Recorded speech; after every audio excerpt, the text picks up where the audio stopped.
Então, vamos lá. Eu vou começar por uma questão que são os graus de ascensão. Daí vou começar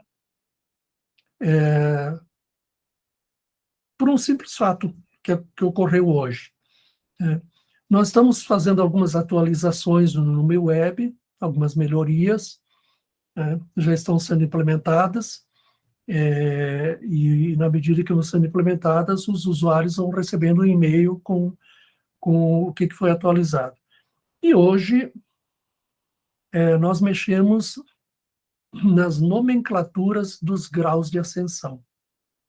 Tá?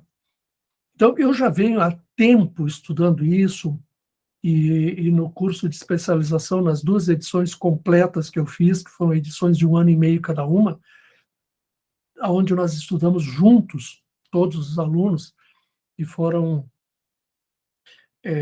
em torno de 20 alunos cada turma. Nós estudamos muitas questões e nos aprofundamos muito, e dali é que veio as mudanças, muitas mudanças que nós estamos fazendo na numerologia. Então, nós começamos a estudar, porque sempre me incomodou essa questão do grau de ascensão. A regra ensinada e que eu aprendi no curso que eu fiz quando eu fiz a minha formação e que está no livro do professor Carlos Rosa, está no livro da Yara Azeredo Marino, está em outros livros de professores de numerologia cabalística, a regra diz assim, os graus de ascensão. Quando a soma dos valores das vogais é menor que a soma dos valores das consoantes, o espírito está em elevação. Quando a soma das vogais é maior, soma das vogais é maior que a soma das consoantes, o espírito está rebaixado. E aí a explicação é a seguinte: trata-se de um espírito que, em encarnação passada, alcançou elevado grau de honrarias e, tendo transgredido as leis naturais, as leis divinas, veio agora numa condição rebaixada, como se fosse um castigo. E quando as somas das vogais das consoantes são iguais, trata-se de um espírito elevado que veio com uma missão especial de conduzir os seus semelhantes para a evolução. Papapá. Bom, a primeira questão que sempre me incomodou é a seguinte: estes graus de ascensão são identificados pelas letras do nome, pela soma dos valores das letras do nome. O nome de uma criança, quando nasce, é escolhido e dado pelos pais, no exercício do seu livre-arbítrio. Então, como é que é uma questão que vem lá de cima, de espírito rebaixado ou elevado ou tal, se os pais aqui podem mudar a condição? Digamos que o espírito vem rebaixado porque ele transgrediu as leis naturais da encarnação passada, agora ele tem que vir numa condição inferior, e aí os pais aqui, na sua santa boa-fé e ignorância, alteram sem saber. Lhe dão um nome que não caracteriza essa condição e o colocam na condição de um espírito elevado. Não tem lógica, né? É uma coisa Mas aí nesse caso, professor, eu acho que, não sei, eu sempre pensei que nenhum nome ele vem por acaso, eu acho que está sempre alinhado com o que a pessoa vem vivenciar, né, aquela alma. Sim, Tiana, sim, só que você está esquecendo de uma coisa muito importante. Existe o determinismo, existe o destino e existe o livre-arbítrio. E o livre-arbítrio é sagrado. Você pode matar uma pessoa a hora que você quiser? Pode. Isso está no determinismo da tua evolução? Está no teu destino? Que você vai matar uma pessoa? Não. Isso é do teu livre-arbítrio. Então, colocar um nome nos nossos filhos é do livre-arbítrio dos pais, não é uma coisa que vem lá de cima. Quando um espírito reencarna, pelo menos na nossa faixa de evolução, já escolhe um nome que gostaria de ser chamado. E através de intuição, de sonhos, alguns sinais, isso vai ser passado para a mãe, para o pai, geralmente para a mãe, né? Muitas vezes a mulher sabe o nome dos filhos que ela vai ter até antes mesmo de engravidar, né? Agora, isso é só o primeiro nome. Depois, a composição do restante do nome, os pais vão fazer, e aí tem influência de avó, de avô, não sei lá mais o que, tradição, costume, ou então a numerologia que entra aí e tal. Ou seja, é do livre-arbítrio dos pais. Então, os pais não podem determinar elevação ou castigo de um espírito. Está errado isso.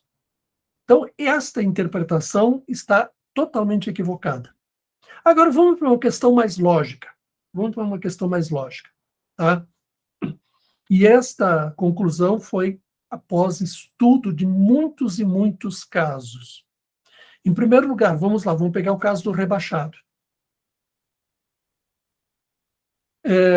Numa das aulas, eu acho que é no módulo 14, se não me falha a memória, eu mostro personalidades públicas que estão na condição de rebaixado. Papa Francisco, Roberto Carlos, Sérgio Moro, Antônio Hermílio de Moraes, e várias outras personalidades, todas elas bem-sucedidas. Então eu pergunto, o Papa Francisco, Jorge Mário Bergoglio, o que ele teria sido na encarnação passada para ser rebaixado à condição de Papa? O próprio Cristo? Faz sentido, né? Antônio Hermílio de Moraes, um dos empresários mais honestos e mais éticos e mais bem-sucedidos desse país. O que ele teria sido na encarnação passada para vir nessa condição rebaixado? Roberto Carlos, Sérgio Moro e tantas outras personalidades. Então não tem nada a ver com espírito, tem a ver com condição da personalidade. Condição da personalidade. Isso vai dar muito bafafá lá no meu web, mas eu já disse para o Jefferson, deixa comigo que eu mato no peito e explico. Vamos lá. Quando você estuda o nome de uma pessoa, a personalidade de uma pessoa pelo seu nome, você soma os valores das vogais e depois soma os valores das consoantes. As vogais vão gerar motivação, o aspecto interno da personalidade, e as consoantes vão gerar a impressão, o aspecto externo da personalidade, o ego. Né? Muita gente confunde o ego com o aspecto interno da personalidade. Não é? O ego é a projeção. No nosso alfabeto, nós temos 26 letras, né? Se não me falha a memória. 20 consoantes e 6 vogais. 6 vogais considerando o Y como vogal. Seriam 5 vogais oficialmente, mas o Y faz o papel de I, então é uma vogal. Qual é a lógica das nossas personalidades? Que o nosso ego seja maior que o impulso interno, que o motorzinho interno da personalidade. Essa é a lógica. Por isso que a maioria tem os valores das consoantes maior que os valores das vogais. É o normal. Nosso ego é muito grande ainda. Nosso ego é muito maior do que aquele aspecto íntimo da personalidade que mobiliza os nossos ideais, as nossas ambições. Então, o ego se sobrepõe a tudo isso.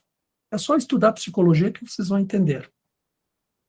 Ora, quando se inverte a situação por uma circunstância em que a soma das vogais é maior que a soma das consoantes, o que nós temos? Nós temos aquele motor interno da personalidade muito mais potente do que a capa, que o ego. Então, estudando essas pessoas, o que se constatou? Em primeiro lugar, são pessoas que têm muito mais facilidade de aprender, de resolver problemas, de superar dificuldades e progredir na vida. Todos, não. Assim como não são todos os chamados normais que têm facilidade de progresso e prosperidade na vida. Isso é óbvio, porque isso não depende da circunstância, depende da vontade, da disciplina e do trabalho de cada um. Então, isso nós constatamos. São pessoas que têm uma força maior de personalidade, defeito, dificuldade em lidar com o ritmo dos outros, porque elas têm muito mais potência, muito mais rapidez, muito mais velocidade para aprender, e os outros vão num ritmo mais lento. Então, geralmente, essas pessoas não têm muita paciência com os outros, que têm um ritmo mais lento. É mais ou menos como o aluno repetente de ano escolar. Ele já sabe, ele aprende mais rápido e ele não tem muita paciência com o ritmo dos outros. Aquele aluno que é mais maduro, ele vai ensinar, vai ajudar a ensinar o outro. Os outros ficam lá se irritando. E tem aqueles que empacam, claro, porque vê que tem essa potência tão grande, não reconhece e aí empaca. Né? Então, isso é normal, acontece com qualquer um. Então, essa é a primeira condição que se percebeu nisso, tá? Estudando essas personalidades. No caso do elevado, quando as somas são iguais, é uma personalidade equilibrada. O que se constatou? São personalidades que tendem a ter mais facilidade de liderança, que atraem mais gente. Também não significa que emocionalmente sejam equilibrados. Porque isso depende muito da condição de cada um, da educação de cada um, do amadurecimento emocional de cada um, né? Então, é isso. Então, não tem nada a ver com o espírito, muito embora seja o espírito que esteja dentro da personalidade, que esteja revestido da personalidade, mas essa é uma condição do veículo e não do motorista. O motorista é o espírito, o veículo é a personalidade, o corpo, a personalidade.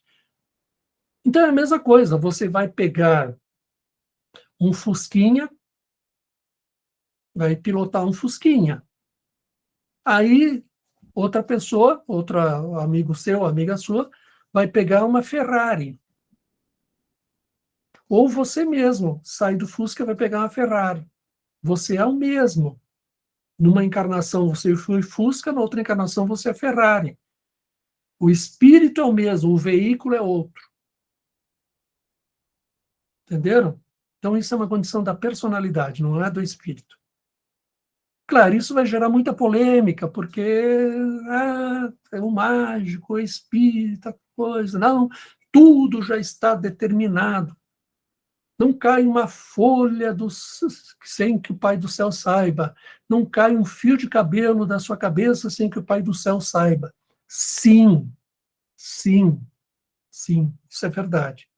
Mas o Pai do Céu não interfere na queda do fio de cabelo da tua cabeça, nem na folha que cai da árvore. Entenderam? Tá simples.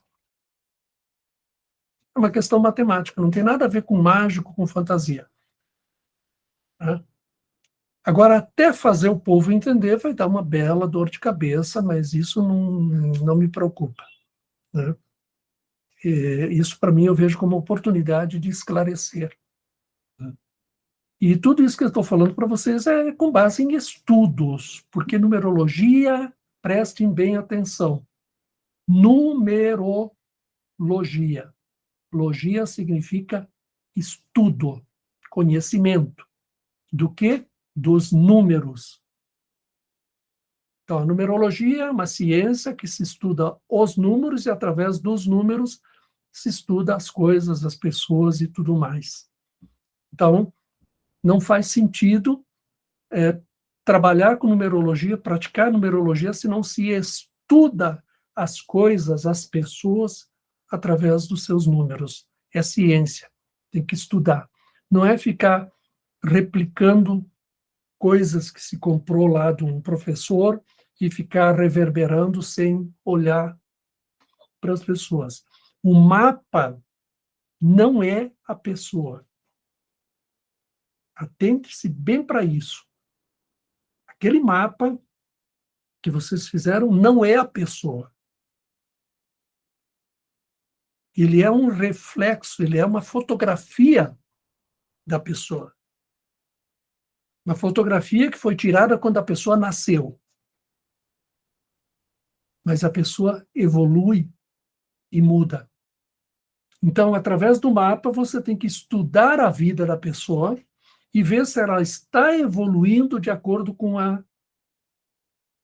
o plano que aquele mapa mostra. Não é simplesmente fazer o mapa, você é assim, assim, assim, você... Claro que a pessoa diz assim, não, mas eu não sou nada disso. Ela vai negar, porque ela está perdida.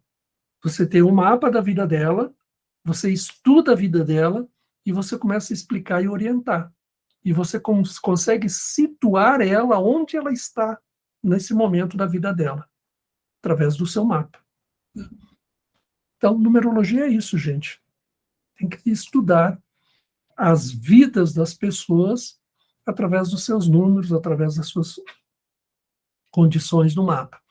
E aí fica tudo muito claro, fica tudo muito mais fácil de se entender.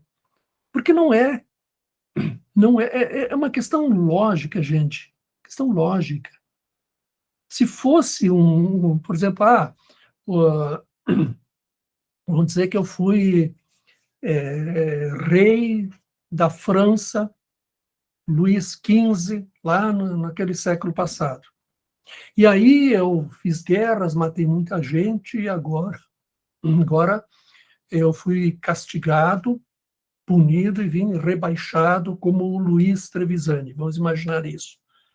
Tá? Ora, se fosse isso do determinismo, isso estaria identificado em outras partes do mapa relacionadas com a data de nascimento, não com o nome. Porque muito bem meu pai e minha mãe poderiam não ter posto o meu nome de Luiz, podia ter posto outro nome. E aí?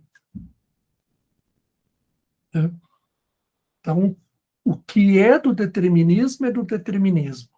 O que é do destino é do destino, o que é do livre-arbítrio é do livre-arbítrio. Qual é a diferença entre as três coisas? O determinismo é o que está determinado lá em cima. O determinismo traça o destino. Mas a execução do destino está sujeita ao livre-arbítrio. Você vai percorrer a estrada do destino. Mas o como você vai percorrer está sujeito ao teu livre-arbítrio.